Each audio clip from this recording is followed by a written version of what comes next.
یہ وہ دن تھا جب ایک بہت ہی خوفناک نیچرل ڈیزاسٹر آنے والا تھا، اور اس ڈیزاسٹر کا نشانہ ایک ایسا شہر تھا جہاں کے لوگ خود کو خدا سمجھتے تھے۔ آئی لینڈ پر بنا یہ شہر اور اس میں موجود انسانوں کی یہ سویلائزیشن اس دن تباہ ہونے جا رہی تھی۔ نہ صرف یہاں موجود بلڈنگز بلکہ ان کے تمام آئی لینڈز کے ساتھ ساتھ یہاں بسنے والی پوری سویلائزیشن ہی ایک ایسی تباہی کا نشانہ بن چکی تھی جس میں ان کا نام و نشان بھی مٹ گیا تھا۔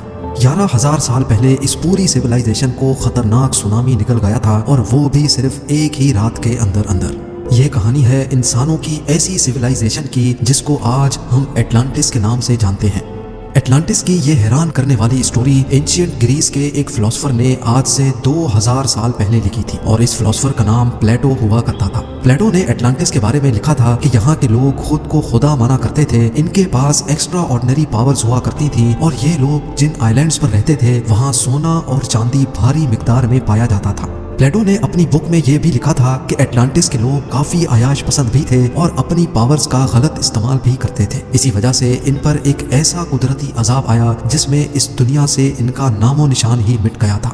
2000 سال پہلے لکھی گئی اٹلانٹس کی یہ کہانی آج ایک ہسٹوریکل مسٹری بن چکی ہے، کیونکہ ہسٹری میں کئی ایسے شہر ہوا کرتے تھے جو آج سمندر کے اندر ڈوبے ہوئے ہیں۔ اسی وجہ سے کئی لوگوں کو اٹلانٹس کے بھی سمندر میں ڈوبنے پر پورا یقین ہے۔ لیکن سوال یہ ہے کہ اتنا بڑا شہر اور پوری سویلائزیشن اگر راتوں رات غائب ہوئی تو آخر گئی کہاں؟ دنیا میں وہ کون سی لوکیشن تھی جہاں اٹلانٹس کے لوگ بسا کرتے تھے؟ اور پیرامڈز آف ایجپٹ کے بننے سے بھی 6500 سال پہلے بسنے والے ان انسانوں کے پاس آخر ایسا کیا تھا جس کو آج تک یاد کیا جا رہا ہے؟ یہی وہ سوالات ہیں جن کا جواب تلاش کرنے کے لیے سائنٹسٹ، آرکیولوجسٹ اور ریسرچرز پچھلی کئی صدیوں سے کوشش کر رہے ہیں۔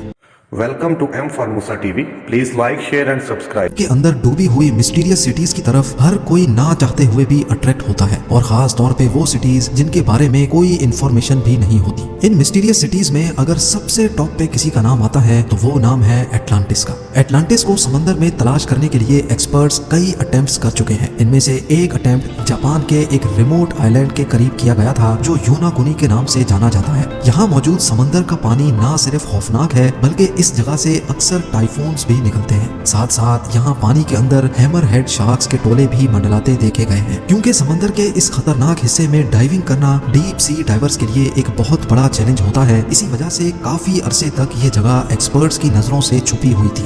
کیا چائرو آراٹاکی وہ ڈائیور ہے جس نے اپنی جان کی پرواہ کیے بغیر یوناگونی میں ڈائیو کیا تھا۔ اس ڈائیور کا کہنا تھا کہ جب میں پانی کے اندر گیا تو یہاں پانی بالکل کرسٹل کلیئر تھا، اور میں نے باٹم پر ایک عجیب و غریب اسٹرکچر بنا ہوا دیکھا۔ پہلے تو آراٹاکی نے سمجھا کہ یہ نارمل پتھر کا پہاڑ ہے، لیکن اس کا شک یقین میں تب بدل گیا جب اس نے اس پہاڑ نما اسٹرکچر پر سیڑھیوں جیسے اسٹیپس بنے دیکھے۔ اس ڈائیور کو یہ سمجھ نہیں آ رہا تھا کہ اگر یہ نیچرل پتھر کا پہاڑ ہے تو اس میں اسٹیپس کیوں بنے ہوئے ہیں۔ لیکن جب آراٹاکی اس اسٹرکچر کو ایگزامن کرنے کے لیے مزید نیچے گیا تو اس نے جو دیکھا وہ اس کے لیے یقین کرنا کافی زیادہ مشکل تھا۔ جی ہاں، یہ پورا اسٹرکچر 6 فٹ بال فیلڈز جتنا بڑا تھا، اور اس کی ہائٹ 8 اسٹوری بلڈنگ جتنی اونچی تھی۔ اس عجیب و غریب اسٹرکچر کے باٹم سے لے کر ٹاپ تک اسٹیئرز بنی ہوئی تھیں، اور اس اسٹرکچر کی ہر سائڈ حیرت انگیز طور پہ ریگولر پیٹرن میں بنی ہوئی تھی۔ یہ سب دیکھنے کے بعد ایک بات تو طے تھی کہ ڈیپ سمندر میں بنا یہ مسٹیریس اسٹرکچر نیچرل طور پہ نہیں بلکہ اس کو انسانوں نے ہی بنایا ہے۔ لیکن یہ اصل میں چیز کیا ہے؟ جب ایکسپرٹس کو اس مسٹیریس اسٹرکچر کے بارے میں معلوم پڑا تو ان کا ماننا تھا کہ صرف ڈائیونگ کے ذریعے ہم اس اسٹرکچر کے بارے میں مزید جانکاری حاصل نہیں کر سکتے، لہٰذا اب وقت تھا ٹیکنالوجی استعمال کرنے کا۔ ایکسپرٹس نے فیصلہ کیا کہ ماڈرن سونار ٹیکنالوجی کو استعمال کر کے یوناگونی آئی لینڈ کے آس پاس سمندر کو اسکین کیا جائے گا۔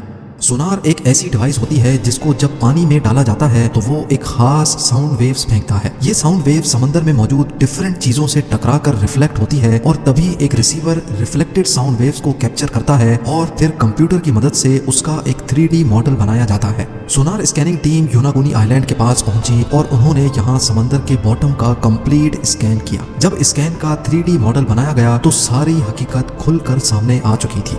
ہزاروں سالوں کے بعد اس مسٹیریس اسٹرکچر کا لے آؤٹ پہلی بار اس 3D ماڈل میں دیکھا جا رہا تھا، اور جو کچھ دیکھا جا رہا تھا اس پر یقین کرنا کافی زیادہ مشکل تھا۔ یہ ایک بہت ہی عالیشان، انتہائی خوبصورت اور شاندار محل نما اسٹرکچر تھا۔